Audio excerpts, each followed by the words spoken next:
So if I'm looking for a professional development opportunity for my staff in the leadership category, what do you think is the best one out there? I would say just off the top of my head would be the Texas High School Coaches Association Leadership Summit. I mean, they have that every February, and coaches come from across the state. They bring in a variety of speakers that challenge coaches on the whole leadership topic. And what kind of feedback do you get back from your coaches that have gone and attended?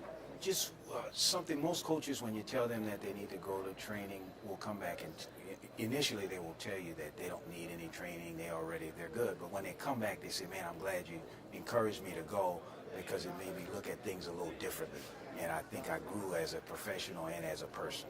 And do you see not only in their knowledge, but do you see their kind of a rejuvenation, kind of re-engaged in the whole topic of building a program? Absolutely, absolutely. Anytime they can expand their knowledge, they can get re-energized and, like you said, re-engaged on what their task is at hand, is to develop our young people.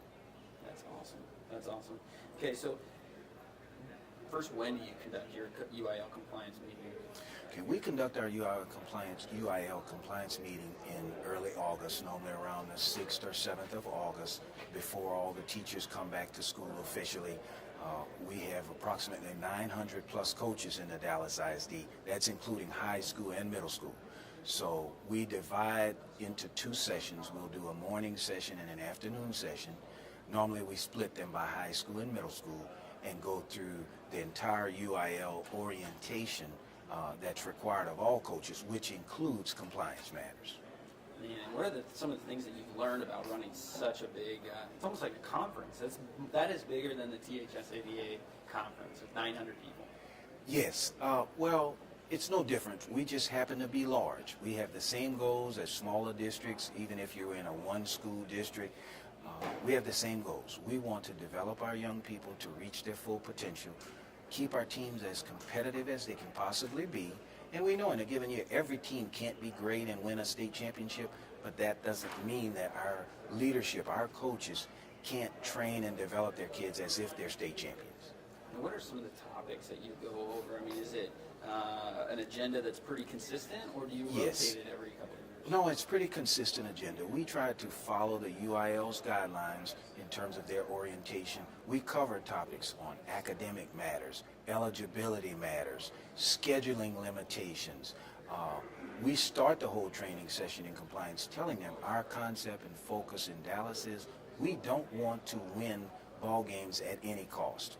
We want to follow the rules, play by the rules, and let everything happen after that. So it starts with academics, it starts with eligibility. We spend an inordinate amount of time on the parent residency rule.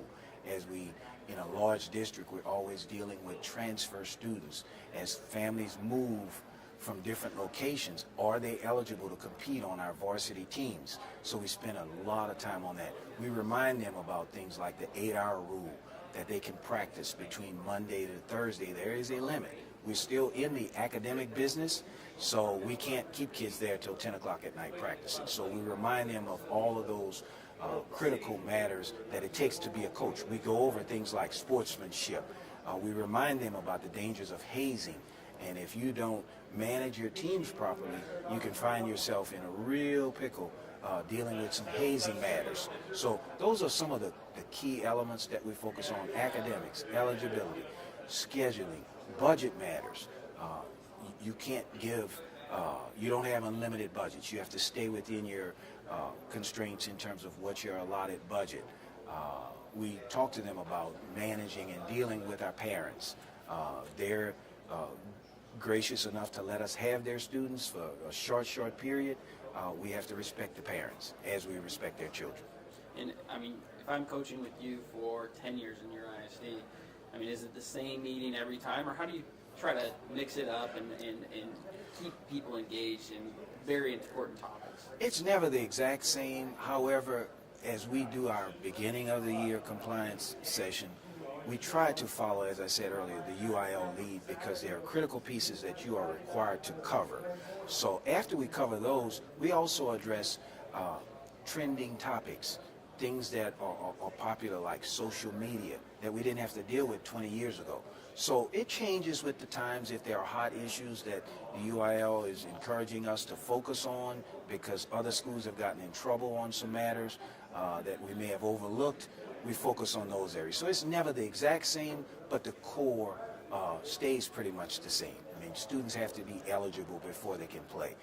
Playing is just a small part of it. They're there to get an education. And for that lucky 3% that get a chance to play college athletics, you know, surely their high school experience helps prepare them for that. But most of our students aren't getting that opportunity, so we try to make the high school experience as quality an experience as it can be.